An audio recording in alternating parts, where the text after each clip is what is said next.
Maybe also look at its, truck sticker. Like the lights, yeah, it kinda glistens. When we first did this, nobody had anything to say, but I already knew it was gonna be problematic. Did you? Yeah, but I didn't understand why they, because nobody really commented. And so like, I didn't talk about it until the council meeting. But I knew it was gonna be controversial. It only took them a while. The benefit outweighs the. My wife's gonna like, she's gonna laugh at me. Oh, wow. How many we got? 10? Okay. So we're gonna have to probably, it's the same thing. Okay, well, maybe next meeting it's gonna be down to 2 minutes then. I don't like springing it on, I like to give him a warning, so. Because he's got, yeah. Okay,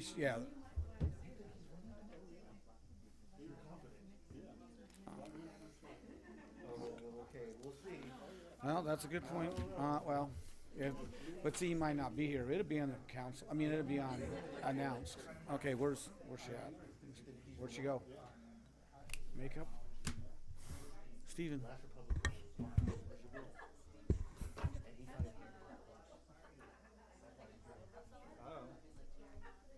She walked out before me. Oh no, she was with you talking about teeth when I walked out. I walked out behind you. I thought like, my girl. Yeah. So stand up and get your PhD. After we get all the cackles all over, like I said, there's higher intelligence taking care of everything. In the 80s when they did the traffic stops for red lights, We're just trying to save for roads. catching people in red lights, they had the same controversy. I did the update. Went backwards. Like, it happened all the time. I saw him turning off the things. Yeah, I was joking that maybe, we're just, like sailing to bad days here. They start. They'll learn. You wait for it becomes a trend. Still, if you wait, then they take their long. They'll wait for me. They know, oh, they'll start without me. They'll run.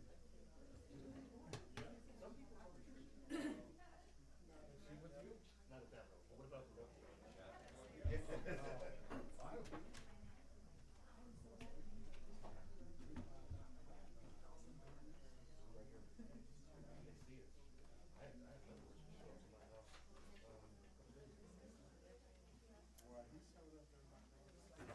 I was fucked.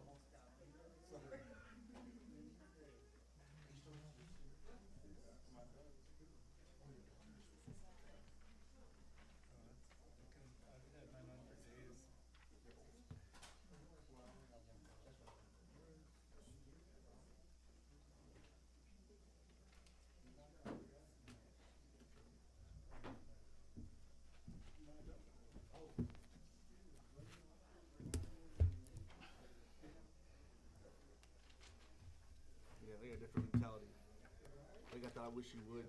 I wish you would. Like, It's the food pantry. See, I never get one of those. What's the name of the food pantry? We went to the ribbon cutting. Food pantry. The ribbon cutting we went to? food pantry. The new food pantry. She printed something for me, but she put it in her office, so I couldn't get it. She had to go back. Shit, turn this off.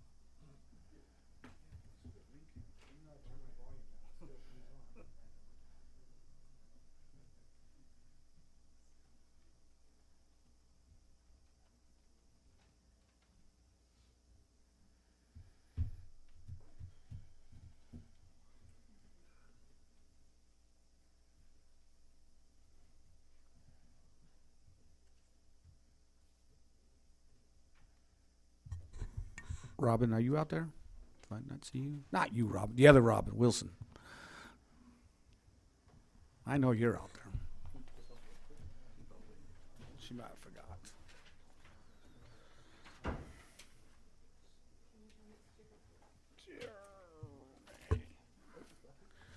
All right, we're going to call this meeting to order. Please stand for the pledge. And Robin's going to lead us.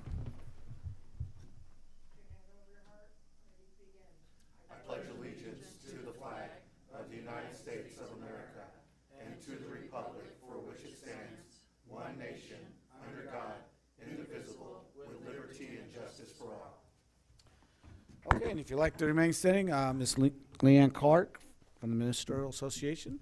Let's bow our heads. Heavenly Father, we thank you for this opportunity to be here tonight. We thank you for protecting this city. We thank you again for our council, our city manager, the staff, and all the residents here tonight. And Father, we just thank you that with peace there's prosperity, and we lift up our businesses here, that they will flourish in prosperity, that 29 Palms will be the city that shines the brightest light around the world. And Father, we just again thank you as we discuss issues tonight, that both sides will be open to discussion for a productive meeting and for us to take our city to the next level. And so again, we just thank you. We lift up this long holiday weekend as many will be traveling for safety on our roads. We lift up our students at the Morongo Unified School District as they too will be off for the weekend and traveling. So Father, we just again thank you for a beautiful time. We thank you for the greatest weather in the entire United States. And we lift up those cities that are suffering from serious freeze temperatures, snow, and no power. So Father, we just ask that, that situation changes, that they will have the comforts that we have here as we're going to be here in this meeting tonight. And we just thank you and praise you in Jesus' name. Amen.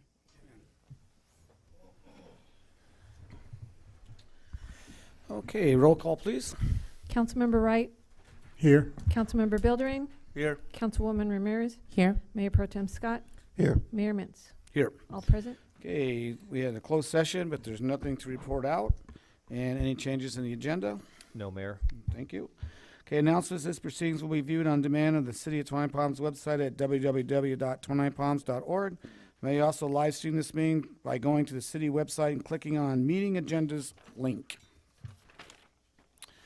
Awards, proclamations, appointments, and presentations. Proclamation recognizing February of 2026 as Black History Month. I have a proclamation to read. Is she? I don't see you. Ms. Wilson, did you show up yet? No. Okay. Okay.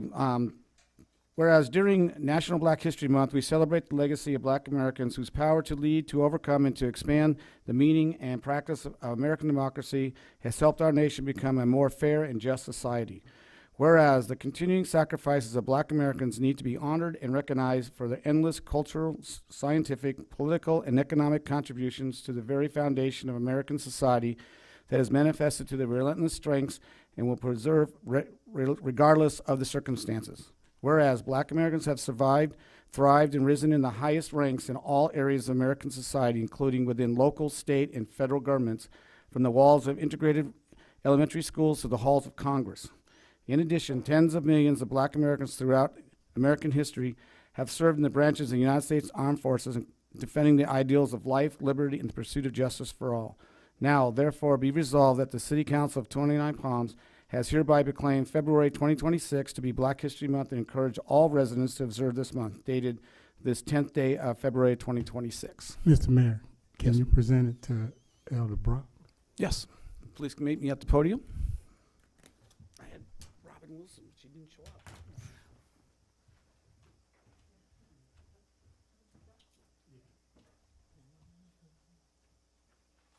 This is the proclamation I'd like to present to you. City of 29 Palms. Thank you. We got to get a picture here.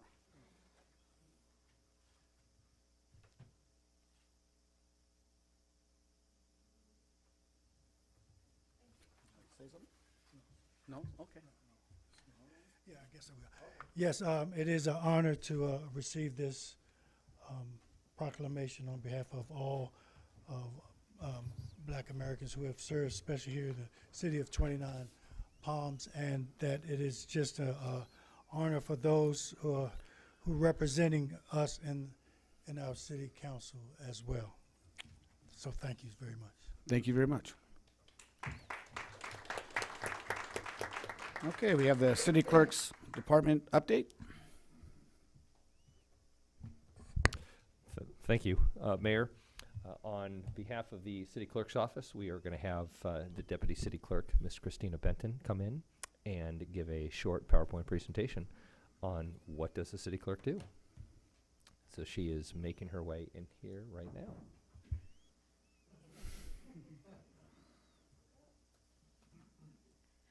Good evening, Mayor, council members, residents, team members. Tonight, I am giving you an overview and an update on the City Clerk's Department here at the City of 29 Palms. Next slide, please. The City Clerk's Department supports the City of 29 Palms City Council, City Manager, and the public by ensuring transparent, compliant, and efficient legislative and administrative processes. Core responsibilities include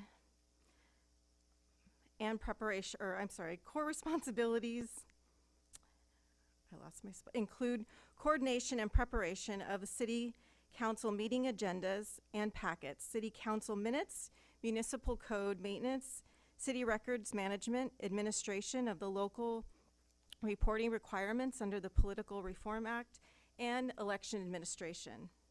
The City Clerk's Department ensures that the legislative process is open and public by notifying citizens who might be impacted by city decisions. The City Clerk publishes and posts notices, ordinances, resolutions as required by law. In addition, the City Clerk receives and processes subpoenas filed against the city, manages the city website, and handles administrative matters assigned by the City Manager. The City Clerk attends all City Council meetings to record actions taken. Minutes are transcribed in draft form and generally prepared and presented to the City Council for approval at the next regularly scheduled meeting. Preceding City Council meetings, the City Clerk's Department follows up on all actions taken by the City Council. This includes arranging for approval and execution of all agreements, ordinances, resolutions, and official documents approved by the City Council, and certifying and attesting to City Council action. I believe tonight, for example, item 8 has a resolution. Should that item be approved, tomorrow we will prepare and process that resolution. The City Clerk's Department also assists in the live streaming of the City Council and Planning Commission meetings. The City Clerk is responsible for the continuous updating of the City of 29 Palms Municipal Code. Next slide, please. Records management and public access. The department continues to manage the city's official records and administer the public records request program in accordance with state law by way of the Just FOIA portal. For anyone who's interested in submitting a public records request and has not done so before, or just curious where to find it, if you go to the city website, under the government drop-down, click on City Clerk, and then you would click on Request for a Public Records Request, and you can go on from there, completing your request. In the calendar year of 2025, the City Clerk's Department processed a total of 288 public records requests with an average completion time of 14.72 days per request. Staff remains committed to transparency and responsive customer service, working collaboratively with other departments to effectively locate, review, and produce responsive documents while safeguarding confidential and exempt information as required by law. Ongoing efforts include monitoring and applying approved records retention schedules, improving document organization and retrieval procedures, supporting electronic records management and long-term archiving initiatives. Next slide, please. Contracts, agreements, resolutions, and ordinances. As mentioned previously, the City Clerk's Office prepares and processes all contracts, agreements, resolutions, and ordinances. Our numbers for 2025 were for contracts and agreements, 24, resolutions, 22, and ordinances, 7. So you guys were busy last year. Next slide, please. Elections and compliance activities. The City Clerk's Department continues to fulfill its role in election-related coordination and compliance, including maintaining required filings, deadlines, and reporting obligations. Staff remains attentive to evolving regulatory requirements, and best practices to ensure continued compliance with state and local mandates. The candidate filing period for the 2026 November election historically begins the second week of July and continues for 4 weeks, ending in the second week of August. At this point, we're still waiting on definitive dates from the San Bernardino County Register of Voters Office, but historically, that's the time frame. And this year, Districts 3, 4, and 5 are up for re-election in November. So if you're interested in running, look for the opportunity in July. Next slide, please. Customer service and community support. The department serves as a primary point of contact for residents, businesses, and outside agencies seeking information related to the City Council's actions, municipal records, and city processes. Staff strive to provide clear, courteous, and timely assistance, reinforcing public trust and confidence in city operations. Next slide, please. The current priorities for the City Clerk's Department include working with our legal team and IT to draft a policy in response to SB 707, which is the modernization of the Brown Act, by way of two-way teleconference video requirements, among other requirements. That will be effective July 1, 2026. I believe the goal is to bring a draft policy before you sometime in April or early May. Continuing improvements to digital access and record-keeping practices, maintaining high standards of accuracy, transparency, and professionalism, continue administrative support to all department managers as needed. And next slide, please. In closing, the City Clerk's Department remains committed to supporting the City Council and the community through dependable administrative services, adherence to legal requirements, and a strong emphasis on transparency and public engagement. Well, thank you, Christina. You're welcome. Any questions for Christina up there? Okay, thank you very much. You bet. All right, council comments and reports and meetings attended. Councilmember Bildering. Thank you, Mr. Mayor. Slow 2 weeks, but I attended the ribbon cutting for the new food pantry location. That was involving everyone there. I pray there were more people be here. I also met with citizens on some issues that they were concerned about. And then happy Valentine's Day to everybody.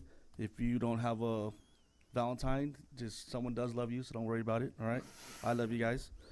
Also on the city clerk's thing, all the things that she does and the department does daily that they talked about.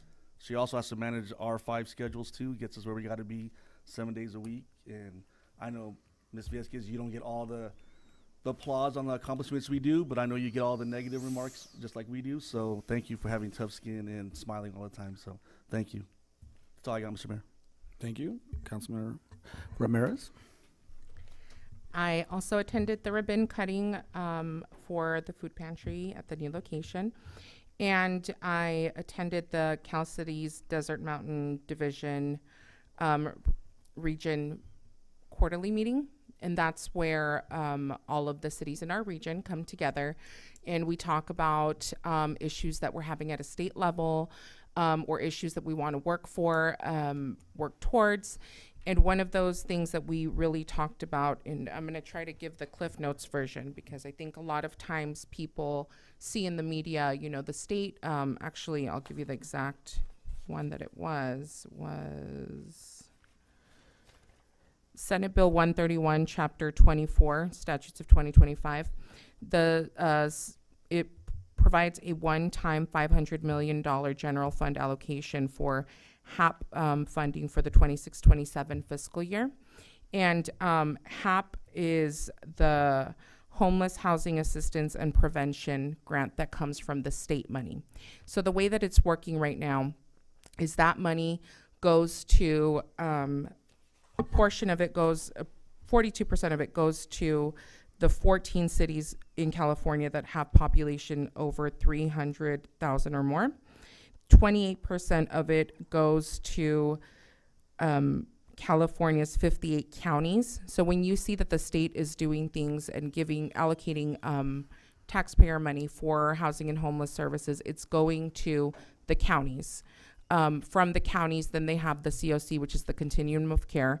And then from that, then there's regional, which is Office of Homeless Services. I see both of our chairs for this area, Ms. Robin and Dr. Stone James. And then I am a representative as a part of the city.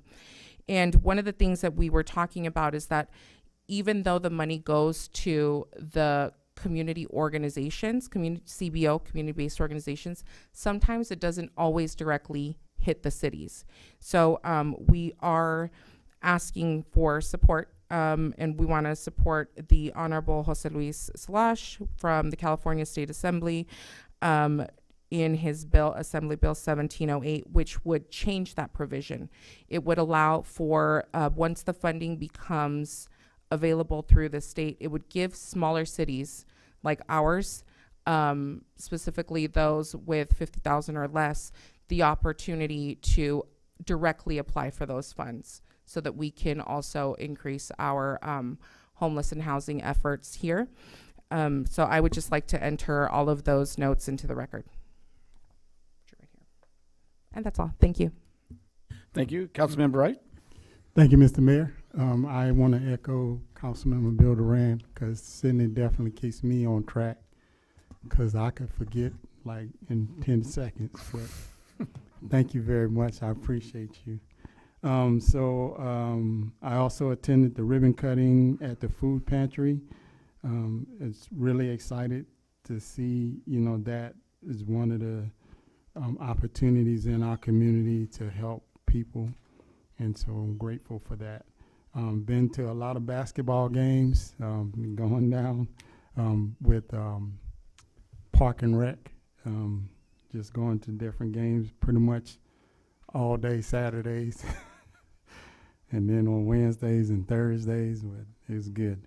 And then I want to wish my granddaughter a happy birthday, my oldest son, and my mom. They all have birthdays in February. And anybody else that has a birthday in February, happy birthday to you. And want to remind everybody that Warhawks football is kicking off. We are getting ready to start sign-ups and all that good stuff. Getting ready for another season, another exciting season. So get ready. Look for us. And that's all I have. Thank you, Mr. Mayor. Thank you. Mayor Pro Tem Scott? Thank you, Mr. Mayor. I actually attended a Black History Month event at the Glass House. It was an art display. It was really well attended out there towards Wander Valley. I met with constituents regarding several issues pertaining to important things in the community, including flock cameras, as well as homelessness in certain areas of the city. And I think that's about it, Mr. Mayor. Thank you. Thank you. Well, also I want to echo the city staff, Cindy and Christina, and you guys do a great job. Thank you. And just sending us great reminders. Also had a SBTCA meeting last Wednesday. A lot of stuff coming down. They're getting geared up for the Olympics. It's only 2026. It's been 2028, but they're having to get plans now. So you'll see more about that later. Also went to the Food Find ribbon cutting. The new location's on Sullivan Drive. It's a great location for that now, and then they're starting to see more foot traffic, so that's a good thing. Okay, and that's all I have. So we got the consent calendar. All matters listed on the consent calendar are to be considered routine by the city council and will be enacted by one motion in the form listed. Any item may be removed from the consent calendar and considered separately by the city council. The public will be given the opportunity to comment on the consent items prior to the city council action. Does anybody from the public want to pull or discuss about the consent calendar? Seeing that, anybody from the council want to pull an item? No, Mr. Mayor, but I'll move the consent calendar. Okay. Second. I have a motion, a second. Cindy, did we have any on the? Yeah, just double check.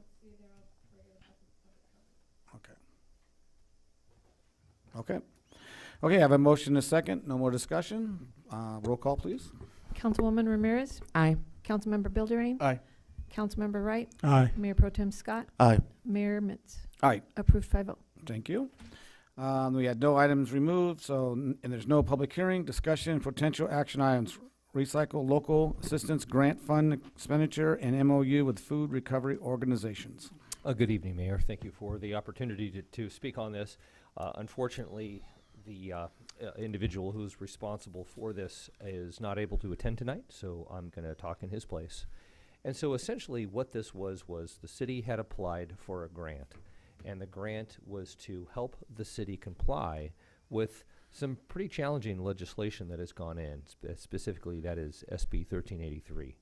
1383, for the folks at home, that is roughly a compulsion by the state of California to improve the volume of organic separation. Ultimately, it's to decrease the amount of material that goes into landfills.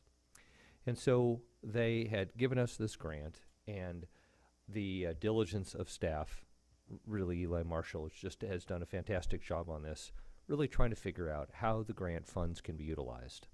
And a lot of requests to use it in different manners, a lot of rejections. Ultimately, Eli was able to work with a gentleman, Mr. Davis, from the John Davis, specifically from the Desert Mountain Joint Powers Authority. We had an idea, and that was, could we get refrigeration units into food recovery organizations within our city? And so ultimately, through Mr. Davis's work with the state came back and they said, you know what, you're right, this would really help you in your compliance with 1383 and really help get food that would potentially otherwise go bad into the hands of organizations that can distribute the food to individuals, residents within our community who are food insecure.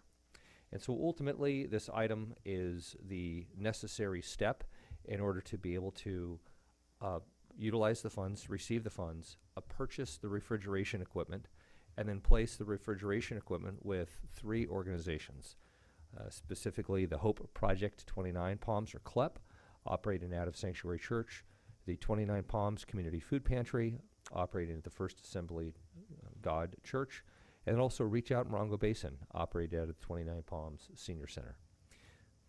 So what's unique about this is that this would still remain the property of the city, but that these organizations would be able to use these refrigeration equipment to help ensure the food generators. It could be the school district, it could be Stater Brothers, it could be grocery outlet. When they have something that is going to go bad in a day or two, they can get those products to these organizations, one of these 3 organizations or all 3, and then they can take that food and keep it cool, maybe even freeze it, so that ultimately can be handed out to people who are food insecure in the city. And so with that, we respectfully request the council's support of this so that we can go ahead and receive those grant funds, buy the necessary equipment, and get this installed in our community. Thank you. Any questions for staff? Okay, open to the public. Anybody, do we get any slips, Cindy? No slips? Nobody? Okay. Yeah. Okay. Now back to council. I was just wondering if any of the recipients are here tonight. I see Reach Out. I see all of you guys. Why don't you guys come up and just give us a real quick tidbit on how many people you guys serve altogether? Hi, everyone. Robin Schlosser, Reach Out Morongo Basin. Last year, I want to say we probably got about 9,000 pounds of surplus food from the school district. We get pickup pizzas from local restaurants several times a week. The refrigeration is going to really help us.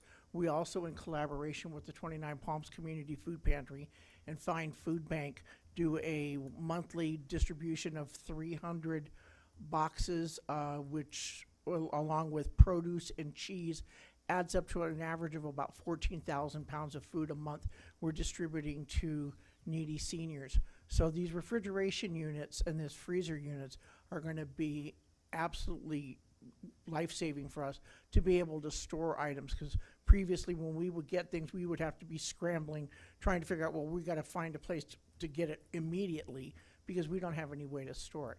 So these are going to really be able to help us help the community even more. Thank you. Thank you, and I just want to add to that. I mean, the important part is what we have to say no to. You know, the school district will call and they'll say, you know, we have 3,000 pounds worth of frozen something, and I only have 40 cubic feet of freezer space. And so we have to say, well, I can take 40 boxes, that's it. And so, you know, they are throwing a lot away that we could take, and, or we put it on the counter and we give it away as fast as we can, and it reaches its shelf life and we are disposing of it. So these refrigerators will, and freezers will definitely increase what we are able to say yes to from the organizations that we're taking recovered food from, and it will definitely directly, you know, benefit the people that we are serving. So thank you for that. Thank you for thinking of us. Yes, also, I'm from the Hope Project, Melvin Brock, and we serve approximately every Tuesday no less than 200 families food, and we go and we get collaborate with FIND and also USDA to bring food, and a lot of times we're rushing to make sure that we get enough food for them, and also storage. Our biggest thing is the storage compartments that we have, and we hate to want to have the food and then not be able to give it away because it's spoiled or anything like that. So we give over 1,300, 1,400 families in a month. Every Tuesday we're giving food. It's an awesome task that we're doing for the community. It's increasing every week, and refrigeration would be a great asset. So thank you for hearing us. Oh, okay. You're welcome. Thank you. Okay, any more comments from the council? Seeing none, looking for a motion? I'll move the item. Second. Okay, you have a motion and a second. Any other discussion? Hearing none? Councilmember Bilderine. Aye. Councilmember Wright. Aye. Councilwoman Ramirez. Aye. Mayor Pro Tem Scott. Aye. Mayor Mitz. All right, Approved 5-0. thank you. Okay, future initiated items. Does anybody want to add anything to these items? No, but I would like to remove an item, if that's okay, sir. We had one that I had actually asked to put on there, discussion on partnering with the Boys and Girls Club as a city. I just think with the community members that I have that are leading the path on this, that they're just going to try to go a different route. Okay. Thank you. All right. We'll remove that one. Okay. All right. Hearing no other initiated items, we'll go to public comment. This is a time for the public to address the city council on issues within the jurisdiction of the city council that are not on this agenda. All comments must be directed to the city council, shall not consist of any personal attacks. Members of the public are expected to maintain a professional courtesy decorum during their comments. This is a time limitation of 3 minutes per person. If you haven't already done so, please fill out a name and address slip and give it to the city clerk. The city council is prohibited by state law from taking action on discussing items not on the printed agenda. Public comments on the specific agenda items will be deferred until considered in the items on the agenda. So if you haven't turned in a slip as of now, then you won't be able to talk. Okay. Well, I'll let this one go first. I have a slip here that just has a dash. Didn't put the name on it. It has an address, Samarkand. I'm not going to read the address, but it just says Samarkand. No name. Okay, I just want to make sure you see that we looked at it. All it has is a dash. Okay, Leanne. Samarkand. You should have a Peter and a Suzanne. If I neglected to put my name, sorry. Well, I can't say your name, sir, if it's not on your. Yeah. So your name is Peter? Yeah. Yes, I could. If there's no other Samarkand. I regret. Well, I didn't want to read your address, so. Regret that I didn't sign my No, it's fine. All right. That's funny. Uno, dos, tres. Yeah. Good evening, Mayor and council members. My name is Peter Lang. I'm a resident of 29 Palms, and I'm here to oppose the proposed E-Group solar farm inside our city limits. In 2012, the city put a moratorium in place, effectively a ban on commercial and industrial solar fields within the 29 Palms to protect land use compatibility and the character of our town. That was a deliberate values-based decision grounded in the reality that utility scale solar is industrial development, mass grading, truck traffic, and long-term land disturbance inside a residential community. The question is, are we being smart to undo that protection now? If AB 205 is being raised as the reason, then my message is simple. Reject this proposal and let E-Group pursue the state process.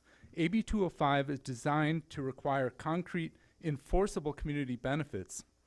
Now picture what you're being asked to approve. Roughly 175 acres of ugly industrial infrastructure within our city. The draft DEIR states the aesthetic impacts are significant and unavoidable, and there's no mitigation measures that reduce them to less than significant, and that the facility would be highly visible from key viewpoints and would permanently degrade the visual character of the area. That's the DEIR language. That alone is a reason to say no. This is also a direct threat to tourism and to the brand of 29 Palms. We are not an industrial zone. We are a desert town and a gateway experience. What happens to the visitor experience and the identity we've built when the view becomes an industrial power facility instead of open desert? Once that character is lost, it's gone forever. There's also serious environmental and public health concerns. This site is upwind of the city. During and after construction, increased dust during high wind events is a predictable outcome, and it's deeply concerning to put that risk inside city limits. We need clear answers about mass grading of rolling terrain, dust storms, and what that means for residents with asthma, children, and seniors. And we need clear enforceable protection for the natural environment, including the desert tortoise and habitat disruption. Finally, the long-term accountability question cannot be brushed aside. Who owns this project in 10 years? Who operates it in 20? Who pays when there are failures, cleanup needs, or decommissioning? If the project company is a special purpose vehicle, what guarantees exist that a stable parent stands behind it? And what is the city's protection against the worst case scenario? An abandoned industrial site and an owner who disappears, leaving taxpayers holding the bag. Council members, this is not just about tiny profit. It's about land use, aesthetics, health, tourism, identity, environmental stewardship, and enforceable long-term accountability. Thank you, Mr. Thank Lang. you. Okay, I found your slip, and your email address was Peter, and then there's a Suzanne. Suzanne, you didn't put your name on it. This must be you, Susan Lines? Okay, so come on up, Susan. Come on down. Yes. Suzanne. Yes, Suzanne. Huh? Is it Lines? You may recognize me because I've done this before. Suzanne Lyons on Samarkand. And just trying to give you little bits at meetings about the solar power plant because it's such a huge project. There are so many reasons that I'm against it and that I think we all should be. Tonight I wanted to talk about the community benefits package. So alas, E-Group did not deliver on its promise to work with the city as a partner to create a good community benefits package that would have been better than what would have come through AB 205 if they had gone through, if we had rejected their proposal at the get-go and they had gone through AB 205. They were saying they'd come up with a better package than that. Alas, first thing is that the cash payment that they are offering is way below the norm. It's way below, apparently, the current standards.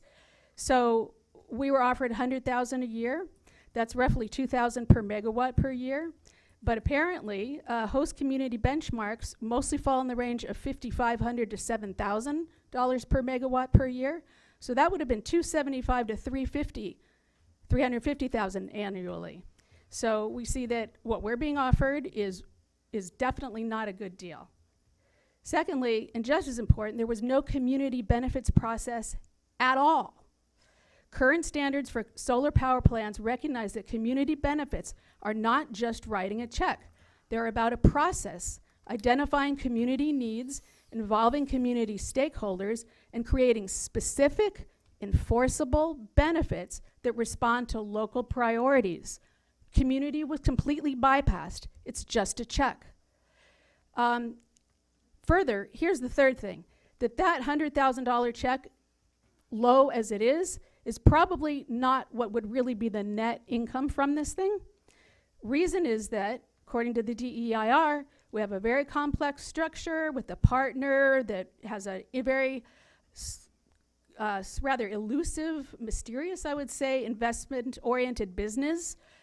Does resemble a special purpose vehicle which insulates them from financial liability and passes it on. Needs to be looked into.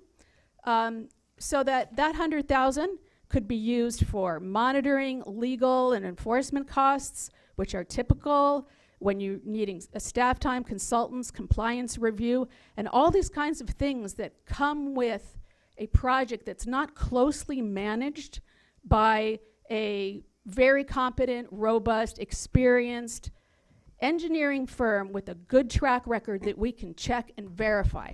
And that's not what we have. Thank you very much. Thank you. Okay, Leanne Clark.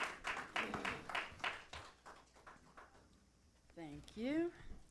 I also wanted to add with the Hope Project, with the food that they provide, is every fourth Tuesday of the month from 5 to 6 p.m. at the Hope Center, they do give away free baby diapers and wipes. I think that's important for the community to be aware of. That's in addition to the food that they hand out. I also wanted to remind everybody the Mayor's Prayer Breakfast will be Tuesday, February 24th, 7 a.m. to 8:30. It's open to the public, no cost, continental breakfast. This will be at the First Assembly of God Church, Youth Activity Center, the old Smitty building on Sullivan Road, just down the street from Theater 29, and Mayor Mins will be the keynote speaker. Also wanted to share that at a meeting this morning, Marjorie Smith, who oversees the San Bernardino County Emergency Preparedness for VOAD-COAD, shared that 29 Palms is being proactive about emergency preparedness. Our sister cities have chosen not to.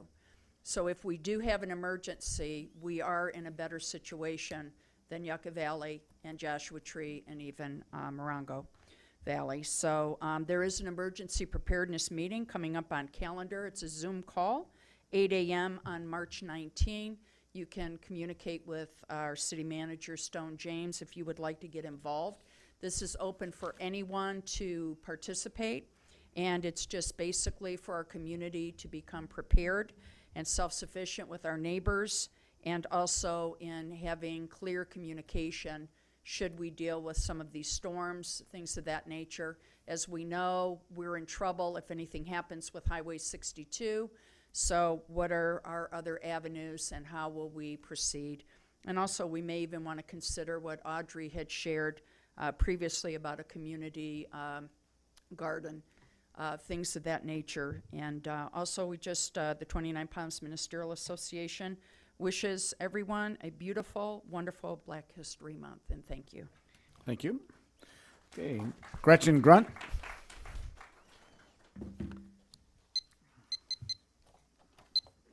Hello, I'm Gretchen Grunt, and I'm here to echo as well on the Harmony Acres Solar Farm that please choose the no project alternative. 29 Palms is extremely windy and mass grading on the scale disclosed in the DEIR, a volume of 50,000 dump trucks.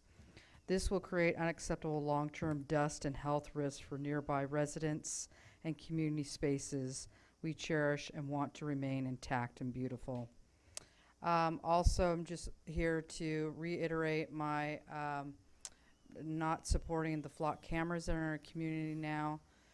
We're living in a time when government trust is really diminished, and the flock cameras are proving themselves in many cities to not stick by their contract with the cities, which are being detected by the oversight from our city people to make sure they're complying with the contracts. And this is how a lot of cities are getting rid of them because of all the security issues. And I'm sure Elliot tonight's going to and enlighten us on more details about all that. Lastly, I wanted to mention a dear local that a lot of us know, Pat Wallace, is running for Congress in District 23, and really excited about that. So if you want to learn more, just go to patwallace.com. Okay, thank you. Thank you. Heather Hugner? Yes, thank you. Sorry, what's your last name? It's Huguenot. Hugner, okay, thank you. 9 notes from a council meeting on January 27th, 26. If technology was ethical, the people would be making self-governing decisions 24/7 from an app on our phones. But instead we are here embracing all the pomp and circumstance of a ridiculously outdated representative politic, where people who've never experienced hunger or homelessness, for example, make decisions for the people who do. That makes no sense to me. Number 2, the Pledge of Allegiance. We're still expecting the people to pledge allegiance to a country that is outright betraying our freedoms so blatantly, mocking democracy, pitting us against each other, killing us. Loyalty should only be to each other, to cooperation, to collaboration, to care for all life, free of borders as the laws of nature so clearly intended. Number 3, prayer to start a meeting in 2026. What did separation of church and state ever really mean anyway? It's just another hypocrisy where words and actions have never aligned in this country, much like spending all of our money on death and surveillance technology while calling ourselves the freest people in the world. Number 4, time on the agenda to suggest we revisit dress codes for council. I'm not sure how that serves the people today while we are experiencing a poly-crisis of climate collapse, people being kidnapped, genocided, disappeared, not knowing what's true anymore as AI chaos takes over, not being able to feed our families, see a doctor, being ruled by pedophiles, but better look respectable at the meeting. Number 5, after the session, I overheard a council member say Flock is about public safety. Every bit of surveillance thus far has simply sold our data, violated our rights, exploited us, and made us less safe. Surveillance paternalistically asserts that people in authority need to watch the rest of us for our own good, while those same people in power control the footage, and the people above them make bank by pitting us against each other. This will never end, because money makes the rules, and there's always some new way to profit. Number 6, can the council agree that privacy is a prerequisite for safety? As a mother and a therapist, this country proves to me every day that it's absolutely necessary. Perpetual infringement on our privacy puts us at a huge risk during this fascist expansion. California claims to have an even higher standard on privacy, but as we can still see, still won't let the public decide what public safety is. What I'm learning about AI surveillance sounds like occupation. Number 7, whether cameras do the spying or drones do the killing, it's simply more policing, more control, more theft. And from Palestine to Minneapolis to White House, it's clearly us that need to be wearing the body cams. The highest courts ruled long ago that the cops have no legal duty to protect us anyway. They can legally lie to anyone. Their immunity is accountability is endless. Does the council still value law enforcement opinion over the voices of its constituents? Number 8, the people deserved a public forum, or 2 or 3, on potentially dangerous tech being implemented within our community before it was done. And I ask at the next agenda, correct that blatant error. Because a lot of people are waking up to the fact that tough on crime has always meant control of the peasants. And lastly, I'm so proud of this community for still trying to appeal to the powers that be in a system that so graciously offers us 3 minutes of their time on a school night. That's so much more. There's so much more that we can do in a meeting of our own. Power to the people. Alexandra Atkins.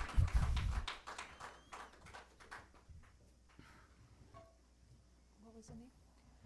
Atkins. Good evening to the members of City Council. My name is Alexandra Akins, and I've come here tonight to further address the City Manager's response to our concerns for the installation of Flock surveillance systems as written in the agenda notes from the previous session. From the notes provided from last week's agenda, it sounds like there's been a rather quick decision regarding our concerns, one that appears to have taken place without further investigation, stating that because of one court ruling in Virginia, the issue is settled. He also appears to not only be confident of the constitutionality of the surveillance dragnet here in 29 Palms, but goes on to say that there's no security concern regarding immigration or other agencies being able to access this device as well. These are bold claims considering that this device has not only many privacy-related concerns and potential for rights violations, but increasingly bold when it's considered that areas with flock ALPRs have seen no consistent reduction in crime when long-term studies with large sample sizes are considered and other factors such as demographic changes, poverty rates, and radius of surveillance are accounted for.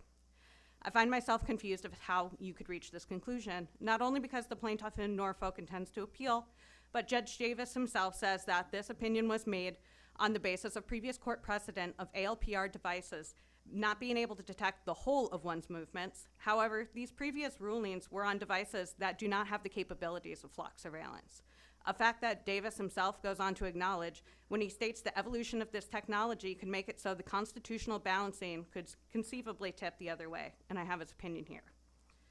For this reason, he was loath to reject the merits of similar lawsuits, of which there are many going on around the United States, even here in California, where San Jose currently faces similar complaints of warrantless searches and seizures.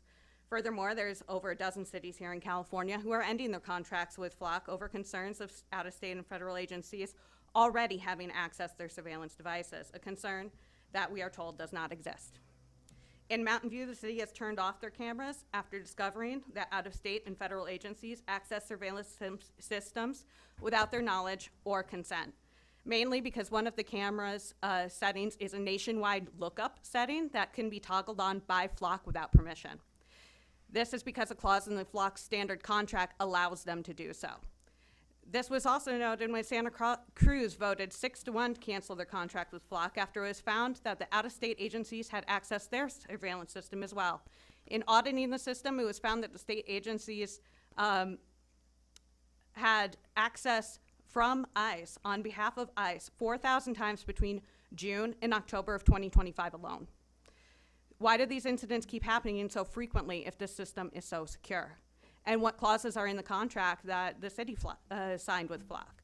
It is the same, if it is the same standard contract presented to Mountain View, Santa Cruz, and others that allowed for such violations, then how are our citizens here in 29 Palms supposed to feel safe? We are not going to stop talking about this. Thank you. Heather Drake.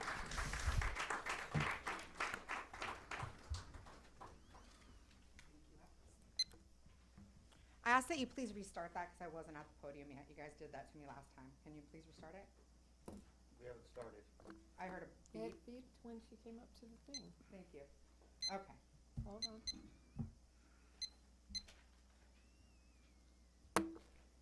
All right. I don't have a bunch of, court hearings or anything. I just have the question of, it is mind-blowing to me, and I cannot figure out why on earth the city council and the city manager would just rubber stamp something as intrusive to our lives as this surveillance system, okay? I feel like it was a huge issue to just have no study session that I could, decipher. There seemed to be no attempt at public engagement. Yes, it was on the agenda, but that I don't call that public engagement. So I'm asking that it be put back on the agenda so that we can actually have a discussion about it instead of just coming here and making statements and, being disregarded, basically. I would ask that you put it back on the agenda so that we can actually have a conversation and possibly some public engagement, because I feel like the council and the city manager are just not, they don't care that the public, a lot of the public, not just a few hippies, a lot of the public are very concerned about this surveillance system, and we would like to have a discussion about it. Okay, so it's not just us, it's all over the entire nation, okay? People are upset about this over the entire nation. I would also like to ask, if we have these expensive Flock cameras right there on the corner of 62 and Adobe, why is there no one doing anything about the erratic driving every Saturday afternoon between 2 and 4 when we are peacefully protesting? There are people out there driving like maniacs about to cause problems just to intimidate us. where's the use of the flock cameras to, you know, go after these individuals who are causing public safety problems?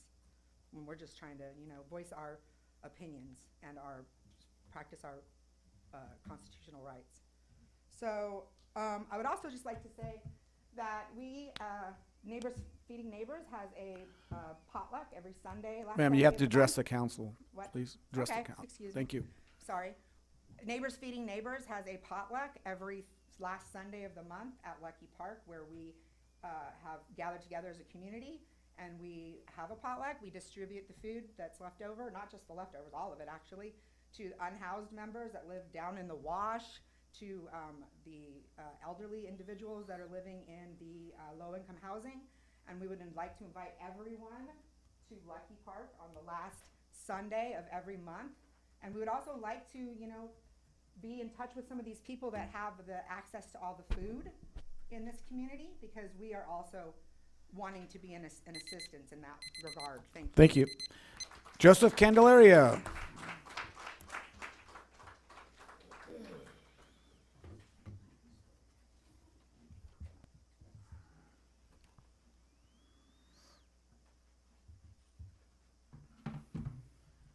Hey gang, good evening. My name is Joseph Candelaria. I'm just gonna read this and then jump in, not so robotic at times.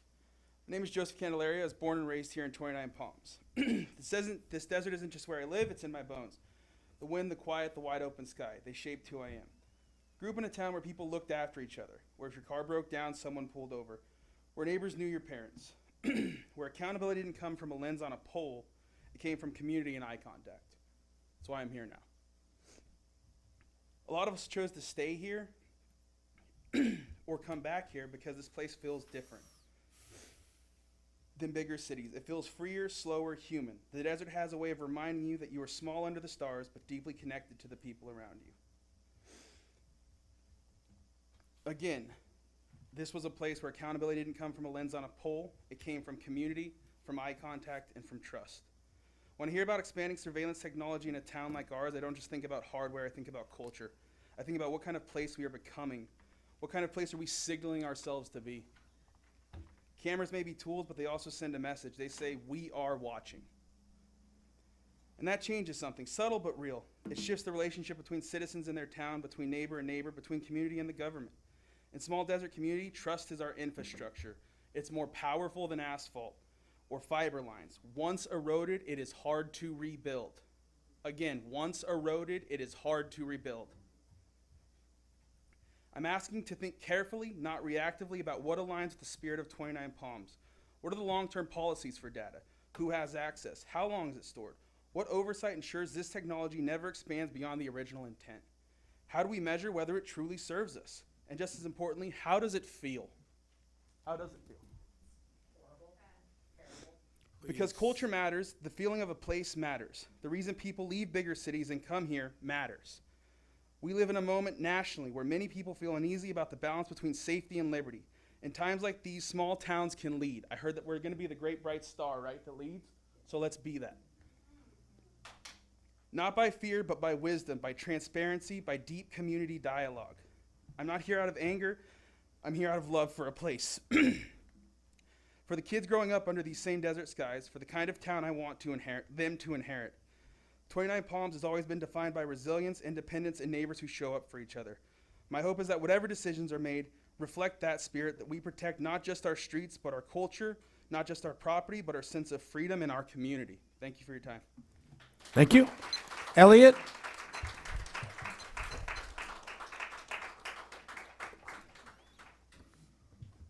Good evening. Came here to talk about mass surveillance again. Wow, some really moving speeches here. I'll try to add a couple of things. In speaking with some of the city staff recently, I can tell they are optimists, hoping that Flock follows all the rules and acts honestly and ethically. But this is wishful thinking. Trust has to be earned. And what has Flock done to earn your trust? From my view, they've already broken it several times. Most recently in the city of Mountain View, as someone said, where they shared their images nationwide, despite the police department having opted out of that. When the police chief Mike Canfield discovered it. This is what he said. There is nothing more important for our ability to provide safety for Mountain View than to have the trust of our community. I'm very disappointed in the relationship with Flock Safety and in their failures to create a system that met our expectations and that performed in a manner which was expected and required by our contract. Remember that this is a private tech company. Their goals are not aligned with yours or with ours or with the sheriff's department. Their motivation is profit at the end of the day. So another thing that I discovered in December, they made an important change to their terms of service and the contract. To clarify, the definition of customer data includes only those images which they share back to you through their website. They clarified that the underlying raw footage coming out of these cameras is owned by Flock Safety. It is not owned by the city and it is not owned by the sheriff, and therefore it is not subject to any of the data protection and sharing agreements that are in that contract. So they can basically do anything they want with this raw footage. They can sell it to a data broker where it can then, be purchased by the highest bidder. They like to say they don't have a contract with ICE. That's true, as far as I know, but nothing stops them from selling this raw footage to data brokers where it could then be obtained by ICE, by healthcare providers, by insurance agencies, by anybody who wants to buy it. And one more thing that just happened recently. Flock Safety announced that all existing LPR cameras will be upgraded to have a new feature where they can stream live video. So, thank you. Okay. Peyton? Is it Payton? Pauline? Is that, okay. Oh yeah, now you said that the U, there was no U in here. Looked like a Y. Looked like the U went into the Y. So oh, sorry. That's all right. Hi, City Council. My name is Pauline Pisano, and I'm here with my friends and community members to request that the Flock surveillance cameras be removed and that the contracts be canceled. Why are we so persistent about this? And we will be persistent about this. Investigators have found Flock portal credentials for sale on the dark web. In November 2025, a security researcher found Flock logins for sale on hacking forums. Is this how we want to protect our city, by making our data accessible to the highest bidder? Free the truth and deflock. Residents in California are now suing, including San Jose, over the unconstitutional use of these cameras due to violations to the Fourth Amendment, the right to be secure from unreasonable searches and seizures. Is this how we want to use the city's resources? Defending ourselves from very valid lawsuits, from valid pro se lawsuits. Free the truth and deflock. Article 13 of the Universal Declaration of Human Rights guarantees the right to freedom of movement. It's a document that for the first time provided a roadmap for protecting freedom and equality on a global scale. The resolution passed with a vote of 48 in favor. Of the 8 countries that abstained, all were, and some still are, ruled by dictatorships. These abstentions serve as a reminder that authoritarianism is an impediment to the foundational human rights. Is this how we want our high desert cities to behave, on the side of authoritarians? Free the truth and deflock. Mountain View. Mountain View suspended its Flock's camera program February of this year after discovering that federal agencies had unauthorized access of their data for several months, with around 600,000 searches performed by outside agencies. Free the truth and deflock. Flock is a private company with one goal: to make a profit. Is this who we want to serve, big tech and big corporations, or do we want to serve each other? Free the truth and deflock. These Flock cameras express a selfishness of the wealthy over the rest of us. They violate the Declaration of Human Rights, the Universal Declaration of Human Rights, the Fourth Amendment, and they make victims of us all. Okay, thank you. Okay, we have the city manager update. Thank you, Mayor. A couple of things that I thought would be valuable for the community to hear about is the Split Rock Bridge. And I want to say that was 16 years in the making. So the road is going to finally be closed starting tomorrow. Should be closed through the end of December. And it will be closed specifically, this is the Split Rock Bridge, what will become a bridge. And that is going to be closed between south of Bagley and north of Buena Vista. So they're going to close just the portion so that they can work on building the bridge over the low water crossing, that wash. And then also, there's going to be some more construction equipment, or some construction activity that's going to be going on over at Lucky Park. And that was something that staff had worked on over the last roughly 2 years. And that was using Community Development Block Grant Funding, CDBG. And they secured some money to do a ADA parking lot improvement. That construction in Lucky Park is going to begin on the 16th of this month and should go on for about a month. And that is all that I have. That's it. Well, thank you all. We're adjourned.